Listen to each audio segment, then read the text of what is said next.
আর মাত্র 4টে ম্যাচ। এই মুহূর্তে মোহনবাগান লিগ টেবিলের শীর্ষে রয়েছে। মুম্বাইয়ের থেকে 2 পয়েন্ট বেশি অ্যাডভান্টেজ রয়েছে। এই অ্যাডভান্টেজটা ধরে রাখতে পারলেই আমরা লিগ শিল্ড চ্যাম্পিয়ন হয়ে যাব। 4টে ম্যাচ যদি আমরা জিতি তাহলে কেউ আমাদের আটকাতেও পারবে না। এবার 4টে ম্যাচের মধ্যে 2টো ম্যাচ একটু চাপের, 2টো ম্যাচ তুলনামূলক ইজি। 4টে ম্যাচ যথাক্রমে রয়েছে গোয়া, ইন্টারকাশি, ইস্টবেঙ্গল এবং স্পোর্টিং ক্লাব দিল্লি। এর মধ্যে গোয়ার ম্যাচটাই শুধুমাত্র অ্যাওয়ে ম্যাচ, এবং সব থেকে টাফ ম্যাচ কিছুটা গোয়া ম্যাচটাই বলা চলে। অ্যাওয়ে ম্যাচ বলে অবশ্যই, এবং গোয়া ভালো ফর্মে রয়েছে, গোয়ার টিমটা যথেষ্ট ভালো। এছাড়া ইন্টারকাশি ম্যাচ মোহনবাগানের জেতার অসুবিধে হওয়ার কথা নয়। ইন্টারকাশি একটা ভালো রেজিস্ট্যান্ট দেবে, আটকানোর চেষ্টা করবে, কিন্তু তাও আমার মনে হচ্ছে ইন্টারকাশির যা খেলা দেখেছি, যে টিম দেখেছি, টিম দুটোর মধ্যে অনেকটা ডিফারেন্স থাকার কারণে মোহনবাগানের এই ম্যাচটা জেতা উচিত। কিন্তু উল্টো দিকে অ্যান্টোনিও লোপেজ হাবাস থাকার জন্য ম্যাচটা অল্প হলেও টাফ হবে ওই জায়গাটায়, যেহেতু হাবাস বসে আছেন উল্টো দিকে।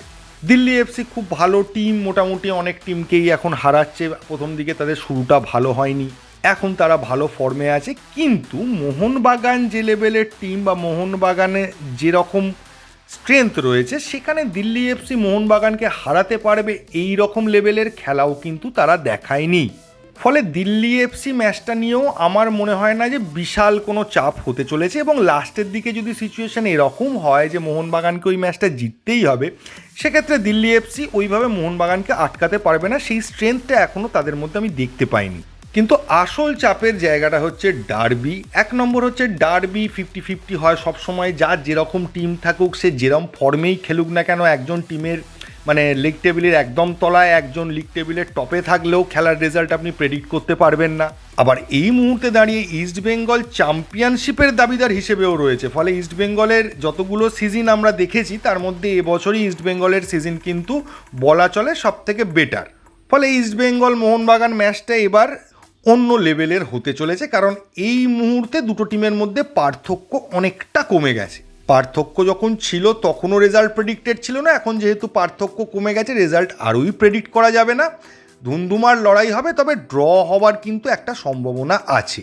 তবে মোহনবাগানের কাছে আবার বলছি, একটা অ্যাডভান্টেজ রয়েছে যে মোহনবাগান যখন গোয়ার সঙ্গে খেলতে নামছে, ততক্ষণে ইস্টবেঙ্গলের কিন্তু একটা ম্যাচ খেলা হয়ে যাবে, এবং সবথেকে বড় কথা, ইস্টবেঙ্গল ছেড়ে দিন, বাকি যারা চ্যাম্পিয়নশিপের দাবিদার রয়েছে তাদের কিন্তু খেলা বন্ধ থাকবে না, তারা এর মাঝখানে খেলতে থাকবে। এবার এই মুহূর্তে লিগ টেবিলের যে সিচুয়েশান, ইস্টবেঙ্গল যদি পরের ম্যাচটা জেতে, ইস্টবেঙ্গলের জেতার চান্স আছে ওড়িশার সঙ্গে, তাহলে ইস্টবেঙ্গল 2 নম্বরে চলে আসবে। গোয়ার নর্থ ইস্টের সঙ্গে খেলা রয়েছে, এবং তার মাঝখানে গোয়া জামশেদপুরের সঙ্গেও খেলে নেবে। এবার মুম্বাই আবার বেঙ্গালুরু এবং ইস্টবেঙ্গলের সঙ্গে এর মাঝখানে 2টো ম্যাচ খেলবে। ফলে কেউ না কেউ তো পয়েন্ট লুজ করবেই। ড্র হলে বা হারলে যে টিমগুলো রয়েছে চ্যাম্পিয়নশিপে, আজকে ইস্টবেঙ্গলই বলুন আর মুম্বাই বলুন, তাদের মধ্যে কেউ না কেউ হারবে আর জিতবে, এটা তো হবেই, অথবা দুজনেই পয়েন্ট লস করবে। তাহলে সেক্ষেত্রে মোহনবাগানের কাছে অ্যাডভান্টেজ থাকবে যে একটা ম্যাচ ড্র হলেও মোহনবাগানের অসুবিধে হবে না। এবং মুম্বাই ভার্সেস বেঙ্গালুরু এবং মুম্বাই ভার্সেস ইস্টবেঙ্গলে এক্সপেক্ট করা যায় যে একটা ম্যাচে তো মুম্বাইয়ের পয়েন্ট লুজ হবে। এখন যদি মুম্বাই পরপর 2টো ম্যাচ জিতে যায়, সেক্ষেত্রে মোহনবাগানের কাছে কোনো অপশান থাকবে না, প্রত্যেকটা ম্যাচই তাকে জিততে হবে। এবং মোহনবাগানকে ফেস করার আগে ইস্টবেঙ্গলের কাছে একটা কাঁটা থাকবে, সেটা হচ্ছে পাঞ্জাব এফসি। পাঞ্জাব এফসি ম্যাচটা হচ্ছে ইস্টবেঙ্গলের কাছে খুব ইজি হবে না। এবার মোহনবাগান যদি কোনোভাবে গোয়া ম্যাচটা জিতে যায়, জান লড়িয়ে যে কোনোভাবে, তাহলে বলতে পারেন মোহনবাগান কিন্তু চ্যাম্পিয়নশিপের দিকে একটা পা বাড়িয়েই থাকবে। আর মুম্বাই বা ইস্টবেঙ্গল যদি একটা করে ম্যাচও তারা হারে, আর মোহনবাগান যদি ডার্বির আগে পর্যন্ত কোনো ম্যাচ না হারে, তাহলে ডার্বিতে যাই রেজাল্ট হোক না কেন, মোহনবাগানের হাতে কিন্তু আর একটা ম্যাচ থেকে যাবে, সেটা দিল্লি এফসি ম্যাচ। এবং সেই ম্যাচটা মোহনবাগান জান প্রাণ দিয়ে লিগ শিল্ডের জন্য যদি লড়ে, আশা করা যায় যে দিল্লি এফসি বা স্পোর্টিং ক্লাব দিল্লি কিন্তু মোহনবাগানকে আটকাতে পারবে না, এক্সপেক্টেড। তাই আপনি সব দিক দিয়ে যদি বিচার করেন, গোয়া ম্যাচটাই ভাইটাল ম্যাচ হতে চলেছে, এবং মোহনবাগানকে একটা ফাইনাল খেলছে এই রকম মানসিকতা নিয়ে গোয়ার সঙ্গে খেলতে হবে। এবং ক্যালকুলেশন বলছে ইস্টবেঙ্গল ভার্সেস মুম্বাই রয়েছে, কেউ না কেউ পয়েন্ট লস করবেই বা দুজনেই পয়েন্ট লস করবে। ফলে 4টে ম্যাচ জান লড়িয়ে দিতে পারলে মোহনবাগানকে কেউ আটকাতে পারবে না। এবং একই সাথে মুম্বাই এবং ইস্টবেঙ্গলের ম্যাচগুলোর দিকে আমাদের একটু নজর রাখতে হবে, কী রেজাল্ট হচ্ছে।